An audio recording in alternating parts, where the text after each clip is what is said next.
बिस्मिल्लाहिर्रहमानिर्रहीम। अस्सलाम वालेकुम नाजरीन, आप मेरा यूट्यूब चैनल देख रहे हैं। मैं अली इजाज़। नाजरीन इकराम, जूँ हुकूमत की जो मुद्दत है वो ख़त्म हो रही है और हुकूमत जो है वो अपने घर जाने की तैयारियां कर रही है, एक जानिब ऐसा लगता है, और दूसरी जानिब ये भी अफवाहें उड़ाई जा रही हैं और ये क्या सराहियाँ की जा रही हैं कि हुकूमत जो है वो एक्सटेंशन ले लेगी, 6 माह की जो है हुकूमत की वो मुद्दत जो है वो बढ़ जाएगी और इस तरह की कोई ना कोई अमेंडमेंट कर लेंगे और ये अपनी मुद्दत जो है वो 6 माह तक बढ़ा लेंगे। जैसे जैसे इलेक्शंस के दिन करीब आ रहे हैं तो पाकिस्तान की जितनी भी ये जो सियासी जमातें हैं जिन्होंने मिलकर पाकिस्तान के अंदर पिछले 1-1.5 साल से हुकूमत बनाई हुई है और ये हुकूमत कर रहे हैं पाकिस्तान के ऊपर, तो अब जो है ये एक दूसरे से लड़ाई करने की जो है इनकी प्लानिंग सामने आ चुकी है और ये एक दूसरे के ऊपर जो है वो इल्ज़ामात लगा रहे हैं और पब्लिकली जाने के लिए तैयारी कर रहे हैं कि हम अवाम के अंदर जाएंगे तो क्या नैरेटिव लेके अवाम के पास जाएंगे और अवाम को अपना क्या बयानियाँ बेचेंगे जिससे हमें वोट्स जो हैं वो पड़ें। अवाम भी इतनी बेवकूफ़ नहीं है, काफ़ी ज़्यादा समझबूझ आ चुकी है पाकिस्तान की अवाम को कि पाकिस्तान के साथ ये सियासी लीडरान जो हैं ये क्या करते हैं सब लोग मिलकर। तो बहरहाल जी, पाकिस्तान मुस्लिम लीग नून और पाकिस्तान पीपल्स पार्टी के दरमियान इख्तलाफात जो हैं ये सामने आ चुके हैं और ये इख्तलाफ जो है ये पीसीबी का चेयरमैन जो है उसके ऊपर भी एक इख्तलाफ है और दूसरा इख्तलाफ जो है वो बजट के मामले का ऊपर हुआ था, जो कश्मीर के अंदर बिलावल भुट्टो साहब ने जलसे के अंदर कहा था कि अगर सैलाब ज़दगान के लिए, सिंध के सैलाब ज़दगान के लिए बजट नामुख्तस किया तो हम जो है ये इस बजट को वोट नहीं करेंगे और हम पास नहीं होने देंगे। तो ये उन्होंने शर्त भी मनवा ली। वज़ीर-ए-आज़म शहबाज शरीफ साहब जो हैं उन्होंने 25 अरब रुपया जो है वो सैलाब ज़दगान के लिए जारी कर दिया और दूसरी शर्त उन्होंने ये मनवा ली कि पीसीबी का चेयरमैन जो है उन्होंने कहा ये हमारा हक है और हम बनाएंगे। तो इस पर जो है नजम सेठी साहब उन्होंने खुद ही जो है वो रिज़ाइन कर दिया और उन्होंने कहा कि मैं वफाक और आसिफ अली ज़रदारी साहब के दरमियान जो है वो मैं किसी किस्म का इख्तलाफ पैदा नहीं होने दूंगा। बहरहाल मैं अपने ओहदे से जो है वो रिज़ाइन करता हूँ और ये जो भी हुकूमत के और ज़रदारी साहब के मामलात हैं उनको जो है वो क्लियर कर लिया जाए। दूसरी जानिब एक और बड़ी खबर है जी कि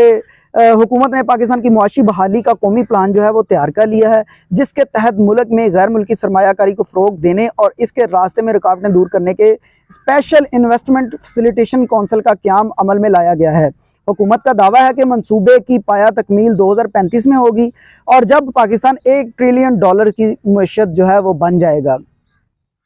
वज़ीर-ए-आज़म शहबाज शरीफ साहब की ज़ेर सदारत कौंसिल का पहला इजलास वज़ीर-ए-आज़म हाउस में हुआ, जिसमें आर्मी चीफ, सूबों के वज़राए आला, वफाकी और सूबाई वज़रा समेत आला सरकारी हुकाम ने शिरकत की इस इजलास के अंदर। अलामिया के मुताबिक पाकिस्तान की मुआशी बहाली के कौमी प्लान का मकसद मुल्क को मौजूदा मुआशी प्लान और बहरानों से निकालना है। प्लान के तहत गैर मुल्की सरमायाकारी की राह हमवार की जाएगी। ज़राअत, लाइव स्टॉक, मादनियात, कानकुनी, IT और तवानाई जैसे शोबों की सलाहियत से इस्तेफादा किया जाएगा।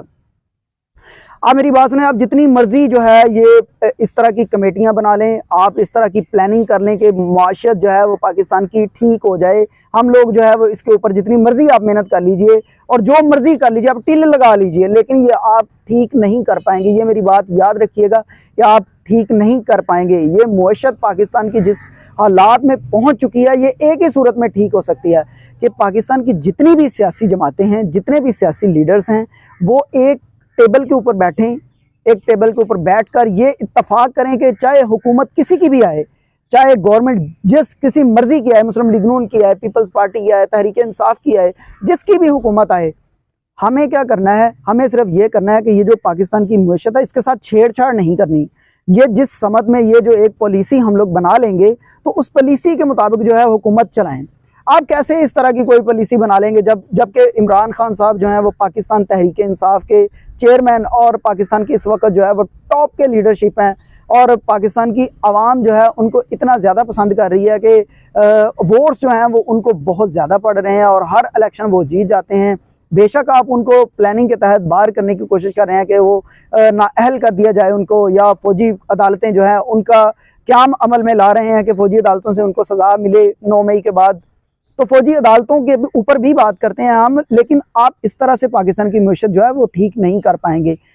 मेरा ये मशवरा है कि पाकिस्तान की अगर मईशत ठीक करनी है तो आपको सबके साथ मिलकर एक प्लान बनाना होगा पाकिस्तान की मईशत का। चाहे किसी की भी हुकूमत आए, आप मईशत के साथ जो है वो छेड़छाड़ नहीं करेंगे, तभी पाकिस्तान की जो ये मईशत है ये ठीक हो, अदरवाइज़ ये पाकिस्तान की मईशत ठीक नहीं होगी। दूसरी तरफ जो है साबिक chief justice Jawad S Khawaja साहब ने भी सिविलियंस के फौजी अदालतों में ट्रायल के खिलाफ सुप्रीम कोर्ट में दरख्वास्त दायर कर दी है। आम अदालतें होते हुए मिलिट्री कोर्ट्स के जरिए सिविलियंस का ट्रायल करना गैर आईनी करार दिया जाए, मिलिट्री कोर्ट्स के तमाम कार्रवाई रोकने और कोई भी हतमी फैसला जारी करने से रोकने का हुक्म दिया जाए, ये इस्तदा कर दी है साबिक चीफ जस्टिस जो है जवाद एस ख्वाजा साहब ने। लेकिन मिलिट्री कोर्ट्स जो हैं ये किसी भी इस सिविलियन का इसमें जो है ट्रायल नहीं होना चाहिए मेरी नज़र में। पाकिस्तान के जितने भी दुश्मन लोग हैं, जितने भी दहशतगर्द लोग पकड़ते हैं हम लोग, उनका तो मिलिट्री कोर्ट्स में जो ट्रायल है वो तो समझ में आता है, या जो पाकिस्तान के साथ गद्दारी करता है उसका भी ट्रायल समझ में आता है, या जो पाकिस्तान के इदारों के अंदर बैठे लोग जो कोई इस तरह की हरकतें या एक्टिविटी करते हैं उनका भी समझ आता है। लेकिन एक सिविलियन जो है, एक सियासी जमात का जो एक कारकुन है, उसका जो है इस तरह ट्रायल नहीं किया जाना चाहिए मेरी नज़र में। दूसरा, मुझे ऐसा लगता है कि ये जो मिलिट्री कोर्ट्स बनाई जा रही हैं ये सिर्फ और सिर्फ इमरान खान के ऊपर जो है जितने भी इल्ज़ामात हैं उनको सजाएं दिलवाने के लिए हैं। इमरान खान ने पिछले दिनों आसफ सरदार लतीफ़ खोसा साहब जो हैं उनके घर जाकर, उनके जो घर के ऊपर फायरिंग हुई है उसके ऊपर जो है जाकर उन्होंने वहाँ पे अपने ख्यालात का जो है वहाँ इजहार किया। तो अगले दिन पाकिस्तान पीपल्स पार्टी ने क्या किया, उनकी रुकनीत जो है पीपल्स पार्टी की वो ख़त्म कर दी। देखिए, वो एक वकील है और उनका काम है कि वकालत करना, चाहे पाकिस्तान का कोई भी शहरी जाकर उनके साथ जो है ये उनके साथ मामला जो है अपने रखे और उनको कहे कि मेरा केस जो है ये आप टैकल करें। और सरदार लतीफ़ खोसा साहब जो है उन्होंने ये केस जो है इसको हैंडल भी कर लिया है। और उनका ये कहना है कि जिस तरह से जुल्फ़िकार अली भुट्टो को अदालती कत्ल उनका किया गया और जिस तरह से उनको जो है वो इबरत बना दिया गया और इतने सालों के बाद भी लोग उनको नहीं भूल सके, तो मैं इमरान खान को दूसरा जुल्फ़िकार अली भुट्टो नहीं बनने दूंगा। ये सरदार लतीफ़ खोसा साहब ने पब्लिकली ये बयान जो है उनका सामने आ गया। उन्होंने कहा कि मैं इमरान खान को, और इमरान खान का केस जो है उन्होंने लेने का बाकायदा तौर पर ऐलान कर दिया, ये जो कोयटा के अंदर एक वकील साहब जो है उनका कत्ल हुआ है। तो ये ग्राउंड रियलिटीज़ जो है ये मैंने आपके सामने रखी हैं कि मईशत के हवाले से, और ये जिस तरह से मिलिट्री कोर्ट्स का एक नाम लेकर जो है वो किस तरह से इमरान खान को इसमें फंसाने की कोशिश की जा रही है, इस पर और भी बड़े बड़े सहाफ़ी जो हैं वो बोल रहे हैं और बड़े बड़े वकला जो हैं, वकला तहरीक जो है वो चलने को तैयार है। इसके ऊपर भी आइंदा आने वाले दिनों में हम बात करेंगे। उम्मीद करता हूँ आपको वीडियो पसंद आई होगी। अपना ख्याल रखिएगा, अपने इस चैनल का भी। अल्लाह हाफिज़।